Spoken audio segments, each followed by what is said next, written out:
Arsenal still linked with Eze. Madueke is somehow on the list for this club.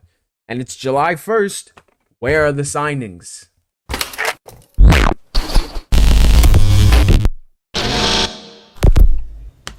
What's going on, people? Welcome back to the channel yet again. We hope you're back. We are back with another news video, guys. Eberechi Eze is still linked to this club. Inshallah, bro. And it's bolstering. It looks like we're looking good. So not good news, though. Madueke is still linked to this club. And it looks like Arsenal actually do have him somewhere on that list. Whether that's 10th, 15th, 20th, 35. Wherever he is on the... Bro, all we know is that my man's name is on the list. And it's July 1st, bro. Where are the signings we've got? Where are the signings we got? But let's go straight into it. Yeah, let's go straight into this. So this was put up by David Ornstein earlier this morning. Yeah, on the back of a tweet Fabrizio put out over the weekend. But we'll get to that. Arsenal have put Eberechi Eze high among options to bolster attack. No contact with Crystal Palace yet. Unclear if needs exit, but serious candidate. Plus separate to striker and winger. Arsenal would look to pay below the release clause. Spurs not pursuing for now. Now, for me, this almost adds on to what Fabrizio put out this weekend about Arsenal and Eze. If you'll pull it up, here it is. Arsenal have made contact with Eberechi Eze's camp over the weekend. Contacts are taking place for Crystal Palace star, with Arsenal informed on deals conditions. Tottenham remain keen on Eze as well. Now, I'll be real, yeah. In terms of this tweet specifically, bro, I'm not worried about going into no transfer battle with fucking Spurs, bro. Respectfully, I've got more wins at their new stadium than against them than they do against me. So at the end of the day, bro, there is nothing to fear. My guy's an Arsenal boy as well. Like this guy, so this is the same guy who was crying in his room for a whole week after Arsenal released him at the academy, bro. So we got a former Highlander. You could literally bring him back home. Yeah, bring him back home, bro. You already got Saka, you got Skelly, you got Ethan. You add Eze to that, bro. You got four former academy boys in that main team, and he will be in the main team. Let's not get into that. But let's go back to There's also actual piece from the Ornstein article that Let me see if I could pull it up real quick. There's another piece, an actual piece like that goes into a bit more detail about the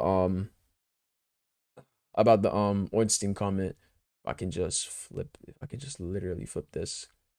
So this is a deeper dive into what the Eze and Arsenal deal from the David Ornstein tweet. One case to keep an eye on is the Arsenal and Eberechi Eze. The 27-year-old is high among a number of options being considered as Mikel Arteta's men seek a versatile attacker. Contact is yet to be made with Crystal Palace, but serious consideration is being given to the idea. At the Emirates, no other clubs have the same level of interest at present, and Eze is not a player Tottenham have targeted to date. The England forward has a release clause worth in excess of 60 million, but should they proceed, Arsenal would try to do a deal below that price. It is unclear whether a sale might be needed to facilitate such a move, but this situation is separate to their pursuit of a striker.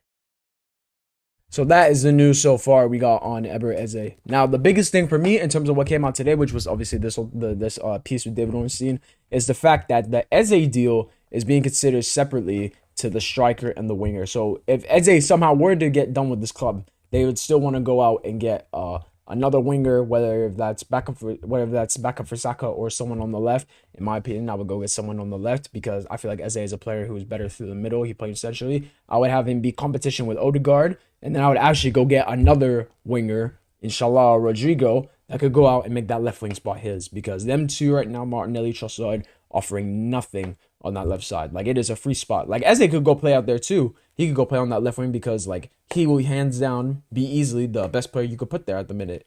Because when you look at the creativity of him, we don't have nothing creative on that left side, bro. When we do, like, we probably get chances created from the left wing. What? Probably maybe once, twice, if we're lucky in a game. Like, it is bad down there. Like it is starving on that left side for Arsenal, bro.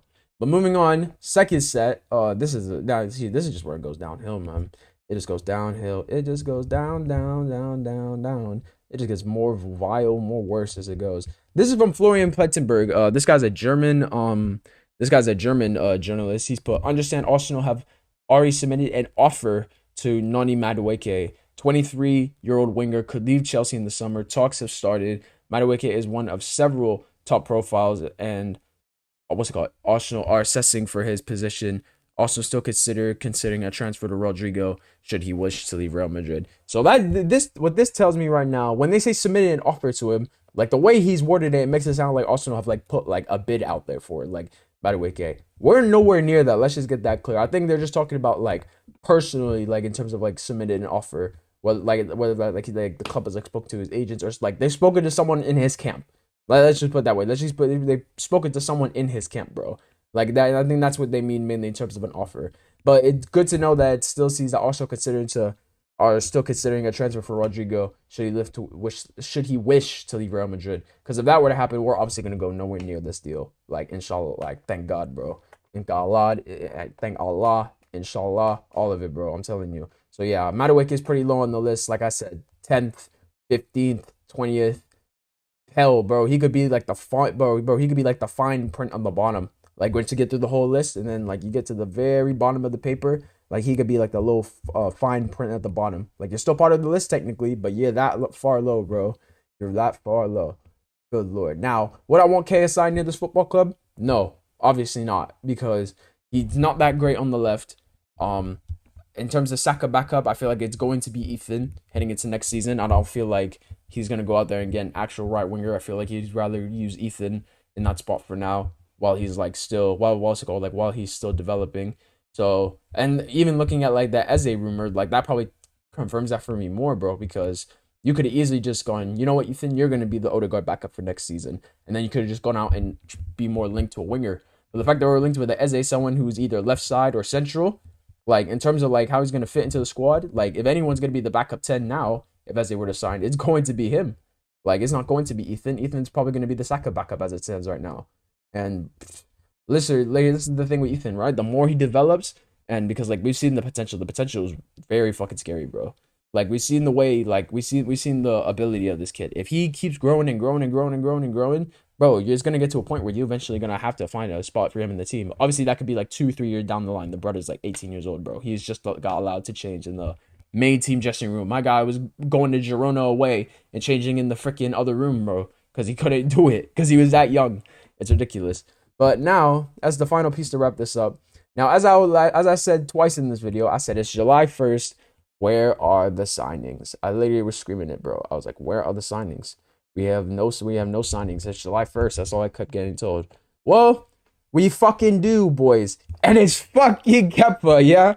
Strengthening our ranks. Delighted to have you on board. And it's fucking Kepa and Berta, bro. Good lord. You could just tell by the look in his face, bro. Berta looks sick. He's like, I can't believe I've had to make this fucking signing. What the fuck am I doing right now? It's shameful. But listen, yeah. What's it called? Kepa officially now signed as gonna be the Arsenal number 2. We got Spaniards and we got Estrella drinkers galore at this this football club. You got Marino, you got Arteta, you got Raya, you got Kepa now, bro. What other you're gonna have Zubamendi? That's 5, bro. That's a whole core, bro. Imagine that, bro. Imagine them parties with all their families put together. That's a whole 25 people, bro, just from Spanish descent alone. But yeah, Kepa is officially the first signing Arsenal make this summer. I'll be real, 5 million. I feel like a lot of people do have the Chelsea PTSD with this deal. It's like, oh, we're buying another shit player from Chelsea, which is true. I wouldn't want to keep going back, but like 5. It's like at the end of the day, this is not like it's like a Kai Havertz signing, bro, or like a Willian signing where what's it called? You're paying them both 6-figure money and they're absolutely not giving you 6-figure money level performances. Like Kepa, he's not gonna be on high wages because he's number 2 goalkeeper. Like, at the most, he'd probably play 10, 15 games this season. Obviously, unless Ray gets injured, and if that's the case, and boy, we are fucked, ain't we? So, Kepa's officially the first signing. Still waiting on the likes of Zubamendi. I feel like Zubamendi is definitely going to be the next deal that's announced because, you know, they've reported also this weekend that my guys come to London for, like, the 20th time. So, listen, just waiting on that medical to get done. And then, you know how Arsenal move. You know they're going to make a whole promotional video. Like, Kepa, they'll just tweet the picture out. And what's it called? They'll just put out like a 30-second TikTok-esque freaking edit video. Like for Zubamendi, bro, they're gonna whip out like the big like camera, bro. Like it's a freaking project that they're sending off to like a movie theater. It's ridiculous. But yeah, man, that's everything we got for today. Eze's definitely been now confirmed that Arsenal are seriously interested in him, and it also said that Arsenal leading in terms of like interest. Like there's no club with that's like been pursuing it more. Madueke is actually on the list for Arsenal, bro. So if certain ways don't play out, to the way this club wanted, he is going to be even more and more considered. And Kepa officially signed for this club now. First signing made of the summer, bro, on July 1st. So big up everyone that tuned in. Make sure you hit the like button. Make sure you subscribe. Make sure you share this video. And peace out, everyone. And I'm out, boys.